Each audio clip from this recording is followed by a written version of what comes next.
আমি ছোটবেলা থেকেই ভাবতাম একদিন আমি নিজে জামাকাপড় বানাবো, ওইটা ডিজাইন করব এবং আমার একটা ফ্যাশন ব্র্যান্ড থাকবে। একটু বড় হওয়ার পর বুঝলাম শুধু জামাকাপড় কাটাকাটি করে বানালেই আমি ডিজাইনার হতে পারবো না। আমার এটার জন্য প্রপার প্রাতিষ্ঠানিক জ্ঞান থাকতে হবে। ছোটবেলা থেকে আঁকাআঁকি করার অভ্যাস ছিল আমার, কিন্তু সেটা হাতে কলমে কখনোই শেখা হয়নি। এইচএসসি এক্সামের পর অনেকটা কনভিন্স করি, বাবা-মাকে রাজি করাই যে ফ্যাশন ডিজাইনিং এ পড়বো।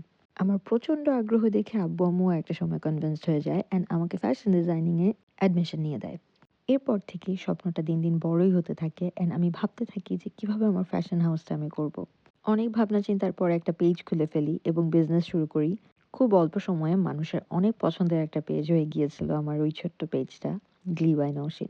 আর ওই পেজটাতে আমার ডিজাইন করা যত জামাকাপড় ছিল, হঠাৎ করেই দেশের বাইরে চলে আসার কারণে আমার বিজনেসটা আর কন্টিনিউ করা হয়নি। কিন্তু কথায় আছে না, দেখি স্বর্গে গেলেও ধান ভানে। আমার মতো ফ্যাশন ডিজাইনার কি পারে ড্রেস মেকিং না করেই চুপচাপ বসে থাকতে? স্পেশালি তখন যখন you are passionate about it. ডেনমার্কে আসার পর আমি অনেক ধরনের ফ্যাব্রিক স্টোর খুঁজেছি, বাট কোনো ফ্যাব্রিক স্টোরে আমি আমার মন মতো ফ্যাব্রিক পাচ্ছিলাম না। ওদের বেশিরভাগ স্টোরগুলো অনেক ছোট হয় অ্যান্ড ক্রাফট আর ডিআইওয়াই করার জন্য যে ম্যাটেরিয়ালসগুলো, ওগুলো পাওয়া যায়। Then finally I found this fabric store name top 2000, যেখানে ফ্যাশন ডিজাইনার্সদের জন্য অনেক ধরনের ফ্যাব্রিক ম্যাটেরিয়ালস আছে। স্যাটিন থেকে শুরু করে নেট, অর্গানজা, টিস্যু এবং নিট ওয়েভেন সব ধরনের ফ্যাব্রিক এখানে আছে। নট অনলি দ্যাট, এখানে কিন্তু ফ্যাশন অ্যাক্সেসরিজ থেকে শুরু করে প্যাটার্ন মেকিং এর যেই অ্যাক্সেসরিজ গুলো আছে ওগুলো সবকিছু পাওয়া যায়। শুধু যেটা পাওয়া যায় না সেটা হচ্ছে বাংলাদেশে ইম্পোর্ট করে আনা কিছু ফ্যান্সি কাপড়-চোপড় এখানে পাওয়া যায় না।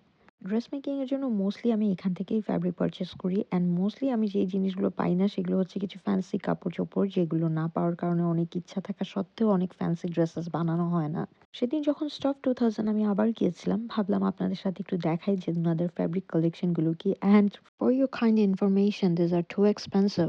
এনিওয়েজ, আমার যে ফ্যাব্রিক গুলো দরকার ছিল আমি ওগুলো এখান থেকে কালেক্ট করে নিয়েছি। ইন ফিউচারে হয়তো ওগুলো দিয়ে ড্রেস মেক করলে আপনারা দেখতে পাবেন। Have a wonderful day. By.